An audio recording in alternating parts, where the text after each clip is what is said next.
आए प्लीज बेटा। यहाँ मेरी रूट्स हैं। यहाँ आसमान, जमीन, फूल, पत्थर सब कुछ मुझे अपने लगते हैं। गैरियत का जरा सा भी एहसास नहीं होता। मेरा बाप एक किसान था। उसने बड़ी मेहनत से ये सब कुछ किया है।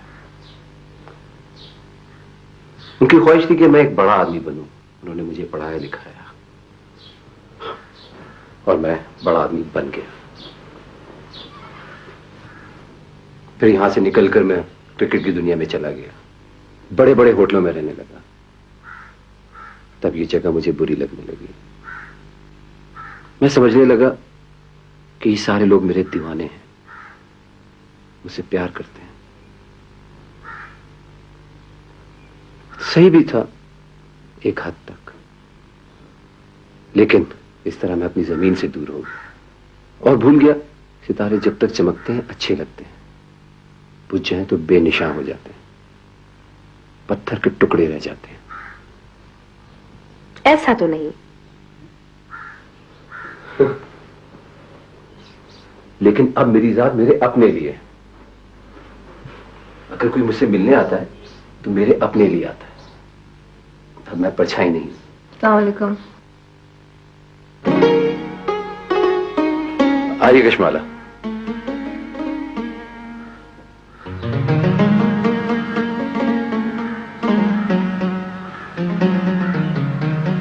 ये कशमाला है, मेरी चचाजाद बहन। बाबा ने बताया था मेहमान आए। ये रामीन। आपके अंकल ने आपका तारुफ करा दिया था। और बाबा बाहर बाग में बैठा। कशमाला ने शहर से एमए किया है और आजकल यहाँ गांव में एक स्कूल चला रही है। आप क्या करते हैं? मैं कुछ भी नहीं। दरअसल मुझे कुछ आता ही नहीं है, सिर्फ चीजों को खराब करती रहती हूँ।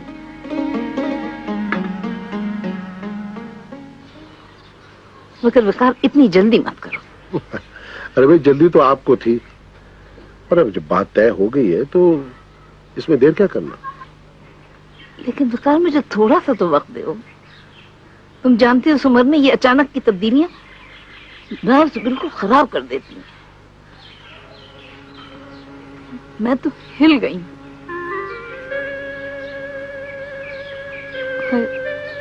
संभल जाऊंगी। शबानो, क्या आप ये तो नहीं कहना चाह रही कि आपको सरफशाह पसंद है? नहीं नहीं, मैं ये बिल्कुल नहीं कह रही हूँ। मुझे तो बहुत अच्छी लगती है। ये तुम्हें कैसे ख्याल है? देखो बूढ़े और बच्चे एक जैसे होते। कोई खिलौना जो उन्हें बहुत पसंद हो वो छिन जाए तो दुनिया की कोई चीज उन्हें मुतमईन नहीं कर सकती। मेरा भी यही हाल हो रहा है।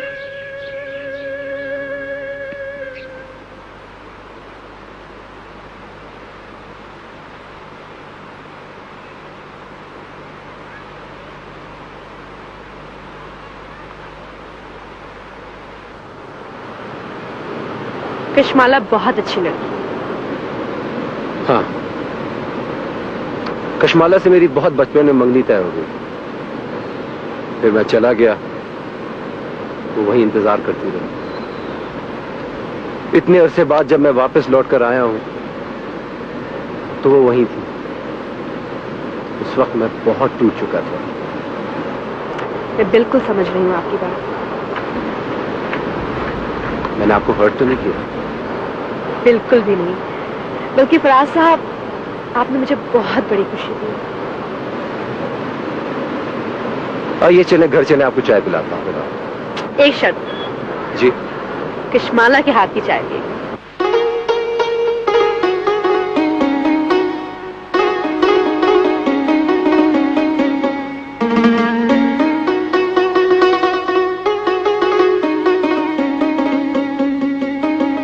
क्रिकेट ने भी बहुत दुख दिए हैं और आपने भी। आप फराज साहब को बहुत चाहती हैं क्या? ये तो पता नहीं कितना चाहती हूँ, लेकिन बचपन ही से सब कहते थे कि तुम्हारी शादी फराज से होगी। और आप क्या समझती थी? मैं भी यही समझती थी, लेकिन फिर वो चला गया, बहुत बड़ा आदमी बन गया। पता है, अखबार में उसकी जो तस्वीरें आती थी ना, वो सब मेरे पास हैं। बाद में हर साल घड़ी भर को यहाँ आता था, लेकिन मैं यही समझती थी कि मेरे लिए आता है। कशमाला अब बहुत अच्छी है, बहुत अच्छी है।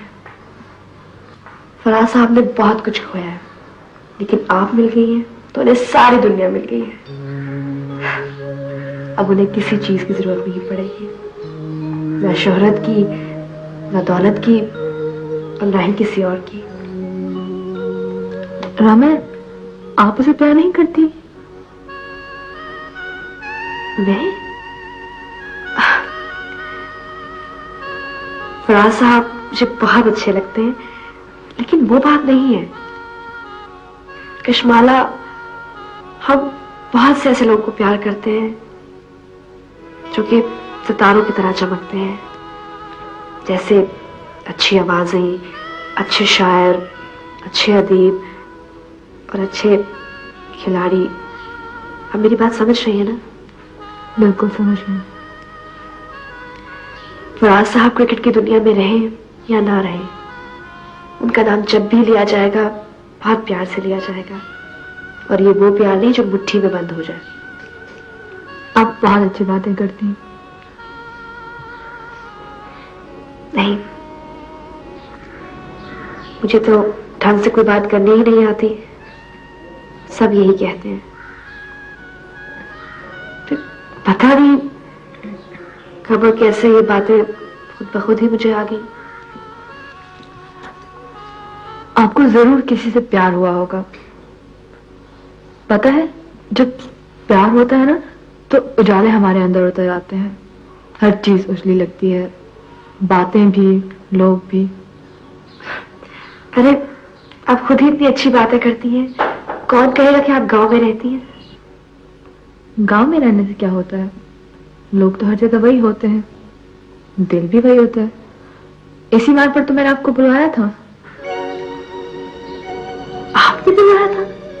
हाँ ना, क्योंकि जाने बगैर के फराज आपका है या मेरा, मैं उसकी जिंदगी में शामिल कैसे हो सकती थी? अगर वो आपका होता तो मैं पीछे हट जाती, और अगर वो मेरा है तो आप जान जाती।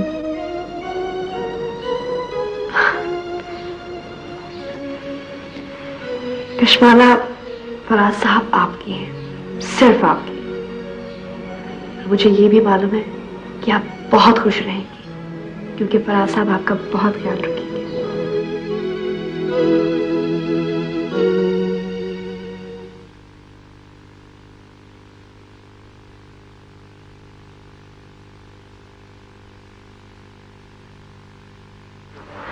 अंकल, मैं वापस आ गई। हाँ, वो तो मैं देख रहा हूं।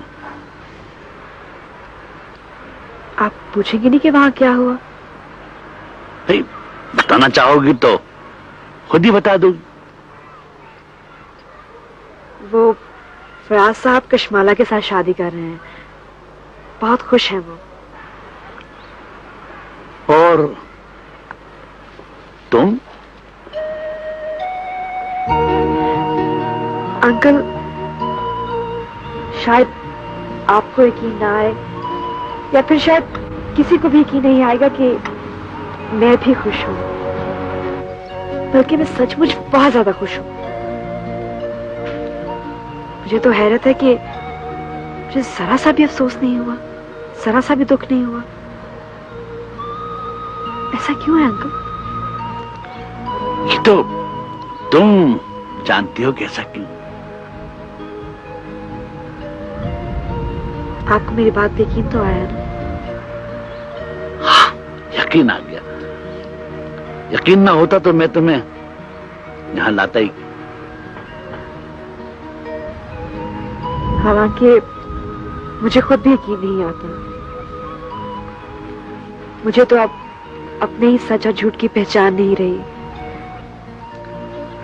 जो लोग अपने आप से भी सच बोलते हुए डरते हैं, उनके साथ यही होता है। और मैं जानता था कि यही होगा। क्या जानते थे? जो तुम अब भी नहीं जानती।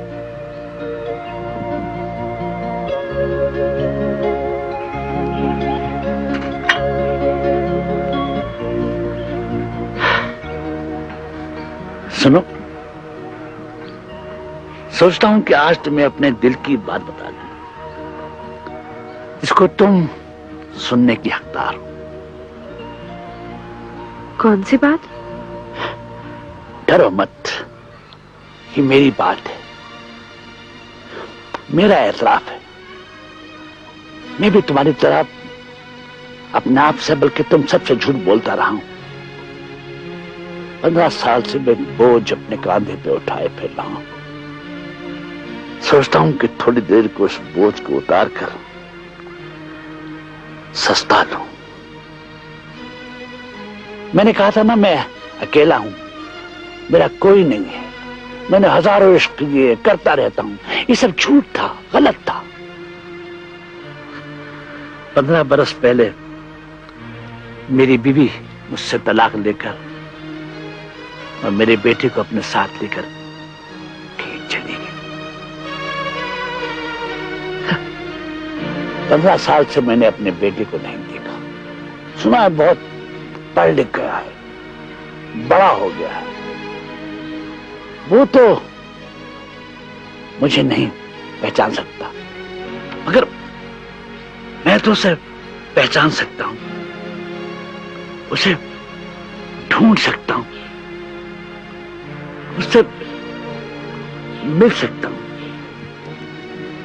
मुझे मिलना चाहिए ना?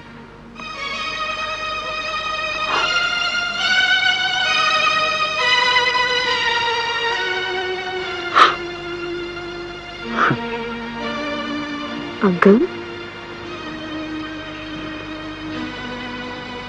हाँ।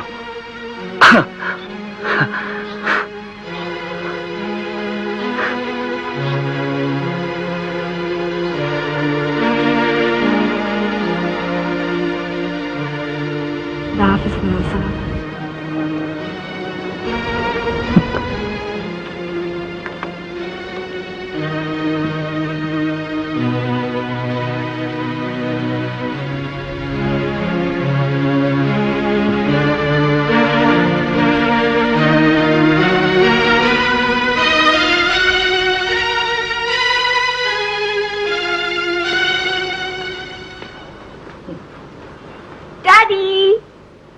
हम आ गए।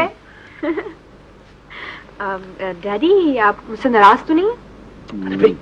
अपनी बेटी से भला कौन खफा हो सकता है? बस जरा यूं ही दिल पे गुबार सा आ गया था। बेटी हो या बेटा, मनमानी करेगा तो माँ बाप को बुरा तो लगेगा। Puppy, I am so sorry, लेकिन अगर हम वहां नहीं जाते ना तो अंकल आप बताइए ना। वो भी सुन लेंगे, पहले मेरी एक बात सुन लो। खुशी की खबर है, तुम सुनकर बहुत खुश होगी। क्या खबर है? ज़रफ़शां की बात तय हो गई है और वो राजी भी है। सच? वाह, दैट्स ग्रेट न्यूज़ है ना अंकल। अब who's the lucky guy? कौन है? वो वही है जिसे तुमने कभी पसंद नहीं किया,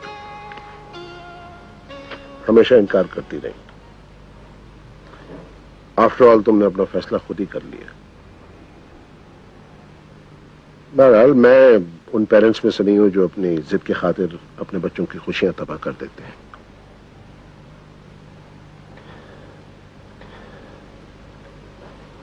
रामिन, तुम्हें याद है एक दफा मैंने तुम्हें कहा था कि मैंने अपने दोस्त से एक वादा किया था। कैसे तोड़ देता वो वादा? अगर तोड़ देता तो ना मुझे चैन मिलता ना उसकी रूह को। इसलिए मैंने अपनी दूसरी बेटी उसे सौंप दी।